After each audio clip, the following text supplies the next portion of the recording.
Imagine an undiagnosed and untreated concussion has stolen a year from your life. That you were hit by a car, and for a full year, the physical, mental, and emotional injuries made it impossible for you to work or engage in the types of activities that you were used to. This is what it was for me. From 2009 to 2010, my life was a lesson in the stark power that the brain has over every aspect of our lives. Fortunately, in 2011, I finally found a practitioner who discovered this undiagnosed concussion and who started me on neurofeedback therapy. I remember my first session vividly. I sat there with all these nodes attached to my head, and there was a screen in front of me, and there was all these images on my brain, and this one I just thought looked incredibly beautiful. It looked like a Jackson Pollock painting, and I was like, that is beautiful. But I could see on my practitioner's face that Jackson Pollock is not what we're looking for in the brain. We're actually looking for much more orderly patterns. In total, it was about a year and a half until my mental, physical, and emotional states were strong enough that I could start thinking about going back to work. And I started thinking at that time about what I wanted to do with the rest of my life. Now, as Nick alluded to, prior to this accident, I'd actually been pretty successful. I had opened a restaurant that had become internationally acclaimed, sold that, traveled extensively, had an amazing condo with this beautiful view of the harbor, and had just started a consulting practice, helping managers streamline operations. I mean, I thought that was all great back then. But at this point, I also had a year and a half to think about what really mattered, a year and a half to see that, you know what, life can be really fleeting. Is this really the life I want? And I started asking questions, a lot of questions about what it was that I really wanted.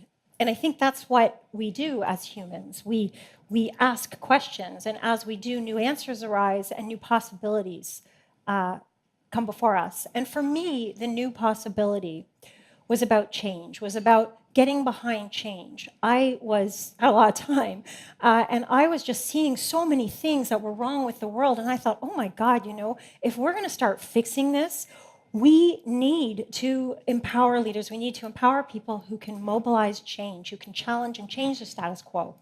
And I thought, yep, that is what I'm going to do.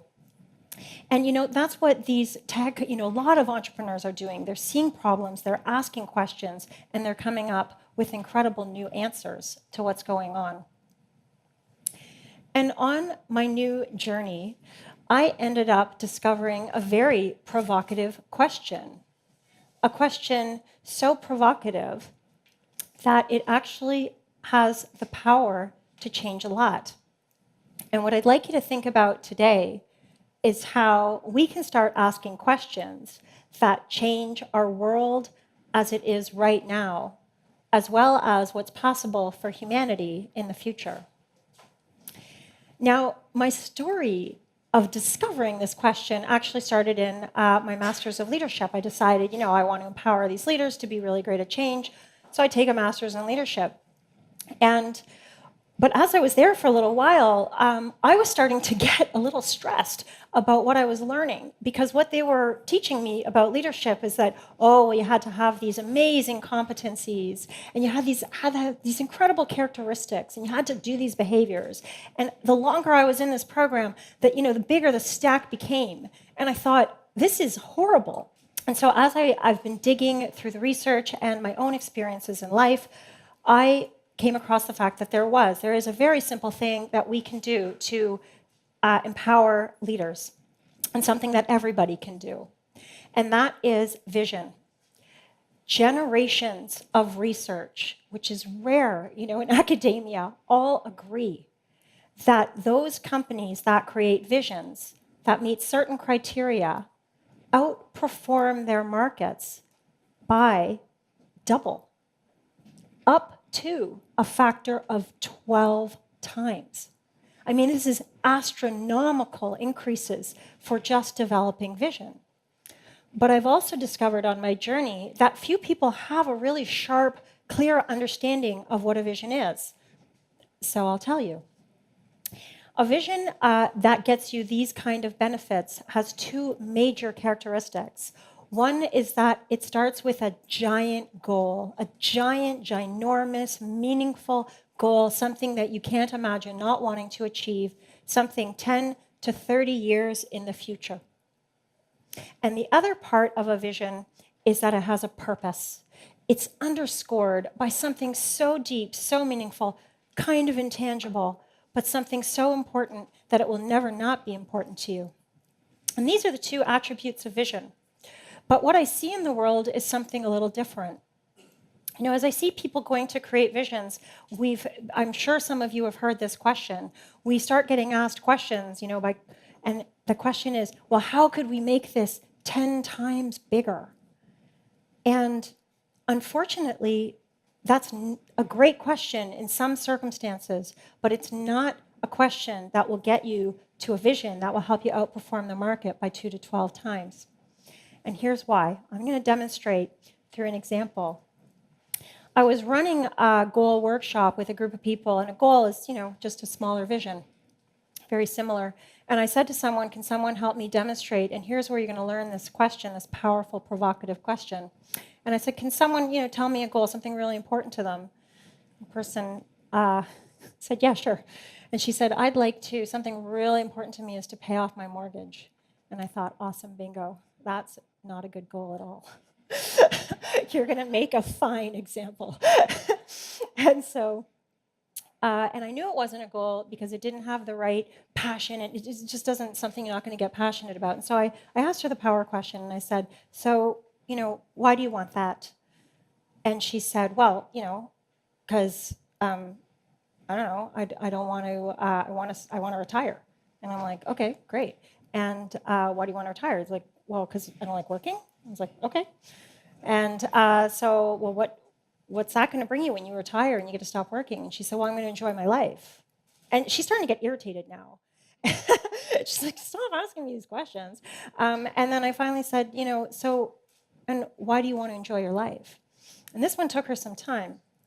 But she eventually said, because I want to have a feeling of peace and feel that I was successful in this life. And I thought, okay, now we're talking. Now that's a goal. So let's talk about how this relates to that 10 times question. When we start with the wrong goal, we're going to ask the wrong questions about how to achieve that goal.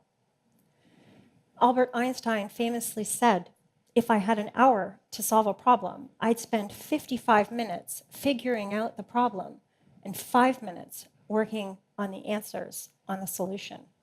And I agree. If we 10 times paying off a mortgage, what are we going to end up with? 10 houses? A cottage? A bigger house? What happens when we 10 times success and peace? It becomes a very different question.